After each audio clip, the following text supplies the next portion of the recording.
Welcome, Betty Dee.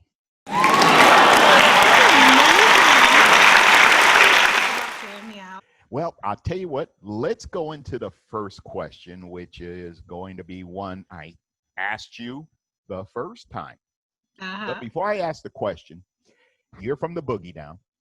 I am. And you started, I couldn't believe this, you started in 1986. I met you in 86. Oops. Yes. I'll block out the years. I'll block out the years. But I met you, and so 2 years you were into it, and you must have been like 10 years old when you started then, because you were just a little. You know what? I was 17 years old when I started with Sweet Sensation, and it was the very first time. It was the first of a lot of things, but it was the first time I had ever been in a recording studio, the first time I had ever sang a song. I was, growing up, I was in chorus. We did all those things. I enjoyed music. I loved singing. My family, I grew up listening to my mother sing around the house and my dad, who played guitar. And he came from a family that did what we called Puerto Rican folk songs. And during the holidays, he would play his guitar, and it was almost like a Puerto Rican form of Christmas caroling. Okay. So we would go door to door, and it's called a parranda. And I was always, with my dad and with my mom, and we would sing all these, Spanish folk songs and be at the door. So I grew up kind of singing with my dad, with my mom, with my brothers, and we were very much a musical family. Right. And so despite that, I never thought I was going to be a singer or be in a group or, tour around the world. It kind of happened. It was kismet, I guess, how all of it,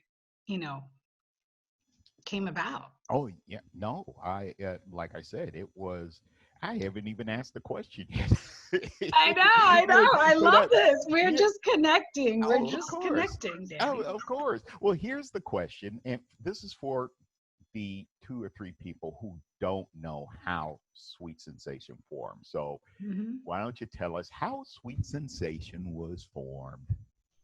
Well, like we just previously talked about, I was 17 years old. I was friends with a girl named Margie. So Margie and I were friends, and I always had a headset on. I used to carry those little, CD players and radios. I listened to music all day long. I was really heavy into Latin music, R&B music. So I think I was singing an Atlantic Star record. It might have been Secret Lovers or one of those, but I would sing it over and over again. And she looked at me one day. She goes, you can really sing. Did you ever consider being a singer? And I looked at her, I was like, no. No, I loved singing. I was always in the choruses. And she's like, well, I know this guy, and he's working with this group right now called Sly Fox. And why don't you come and meet him? And I'll tell him about you. I said, okay.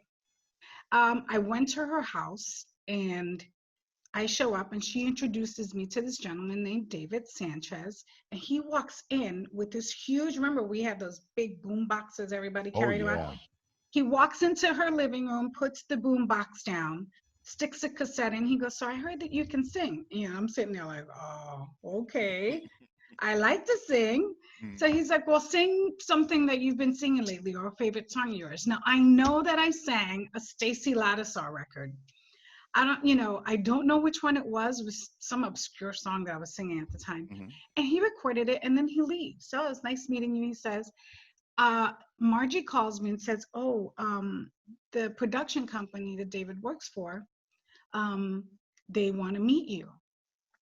So I'm like, okay, well, I go with Margie to Intergalactic Studios to this meeting, and I meet Sherry Shepard and Ted Courier, who ultimately became my producer. And recording in the studio that night was a group called the Boogie Boys. And the Boogie Boys were sitting there recording part of their second album. And if you don't know who the Boogie Boys are, they recorded one of the most iconic hip hop records in New York. And it's called Fly Girl. Oh, yeah. And Boom, um, boom. yes, fly a girl, I fly a girl. Mm. So, you know, I knew about them. So here I'm 17 years old. I'm like, oh my God, the Boogie Boys are right there recording. I meet Romeo JD. Mm-hmm. Sherry introduces me to Romeo. We meet, we click instantly. He says, I'm going to write really great things for you.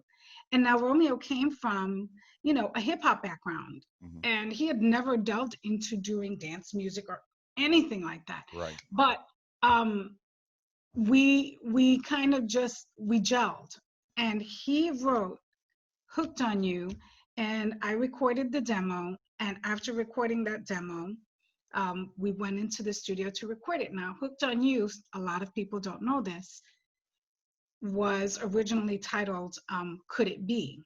So Romeo had written this amazing song for me and called it Could It Be? When we finally got into Unique Studios in New York City to finally record the song, Ted Courier was there, David Sanchez, just our engineers, they came up with this really great hook Mm-hmm. called Hooked on You. Let's call it Hooked on You. So then Hooked on You is born. That's how that part of it started. Now we record the record. It's a great record. Mm-hmm. We're like, what are we going to do? Sherry's looking at me. She's like, you're all but like 85 pounds. You're like this little thing. What am I going to do with you? You know, she goes, and she was very honest. She's like, well, I don't know. You're not screaming star. I mean, I had this crazy frizzy hair. I was like all like scrawny little kid. She goes, but you have this great energy about you. And you sang on this amazing song. You did such a great job on Hooked on You. So Margie and I were already friends. Somehow it came about that let's bring Margie's sister into the group. And I'm sure David Sanchez, who's friends with them, kind of, you know, figured it all out. We became Sweet Sensation. We became a girl group. And Sherry was like, why don't we just do the girl group thing? It'll be great. You know, we can feature them. We have 3 great Latina girls who can be Sweet Sensation. They used to call me Easy D, Easy D, Easy D.